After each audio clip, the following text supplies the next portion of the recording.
Hey, what's up, YouTube? It's Berrios from the Bronx. I want to talk about something different today. Rhonda Rousey. I made a comment on Rhonda Rousey video. She was the best. She was the legend. Blah blah blah blah blah blah. And my comment was, she will. My comment basically was, how do you consider somebody a legend who's had 15 fights their whole career and lost terribly two of those fights, like totally destroyed, you know?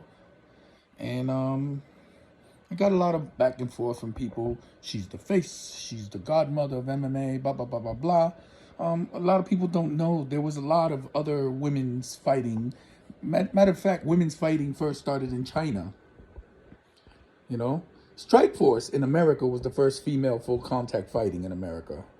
Before Strikeforce, MMA fights with women were started in Japan in the 1990s. The first MMA champion female in America was Becky Levy versus Betty Fagan. And Rhonda eventually became the face of MMA women's because that's what Joe Rogan wanted. That's why they cherry-picked all of her opponents. They cherry-picked her opponents and kept her away from fighters that would have destroyed her.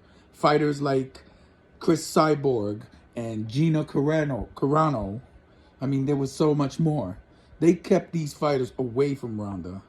But in the end, they couldn't keep her away from better fighters, and you've seen the result of that. 2 fights in a row, totally destroyed in both of those fights, and basically retired her. Me, because of the way Rhonda Rousey took those losses, she will forever be more remembered for her losses than any of her wins. Because of the way she took the losses. And her losses were brutal. She finally had to face fighters that were better than her. And she went out not like a champion. And I've always said, why do you think they kept her away from fighters like Cyborg and Carano? She was spoon-fed opponents that she was going to beat. And everybody knew she was going to beat them. And kept her away from opponents they thought would beat her. Cherry-picked. To me, not a legend. 15 fights with 2 ass-kicking losses is no legendary record for me at all. Not one bit. You know, a lot of people, of course, like my Bruce Lee videos, they're going to say, oh, you're a hater, you're a hater, you're a hater. No, I'm not a hater. I mean, this woman was so overrated and overstated by Joe Rogan. And they hyped her up so bad to the point that her fans, as well as Rhonda Rousey, thought she could beat men in MMA and other fight sports. She made comments about beating up Mayweather and bigger dudes, like 250-pound guys in MMA. I mean, she has made outlandish comments. And then she gets on a cover of Ring magazine, which was a joke because that woman's cut can't cut a fart. I mean, that her punches cannot. You ever watch the way she punches, even in training? I mean, she was terrible. What were her 13 wins? Arm bars and chokeouts. Did you ever see her like knock anybody out?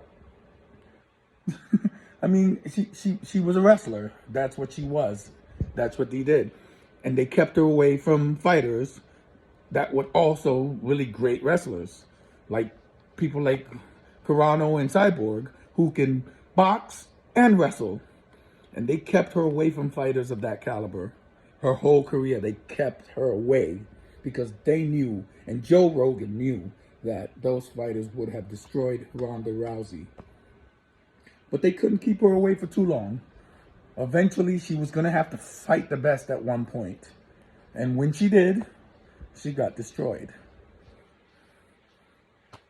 And, you know, I like to address this little video to somebody who's trying to convince me how great she was, to Ivan Villegas.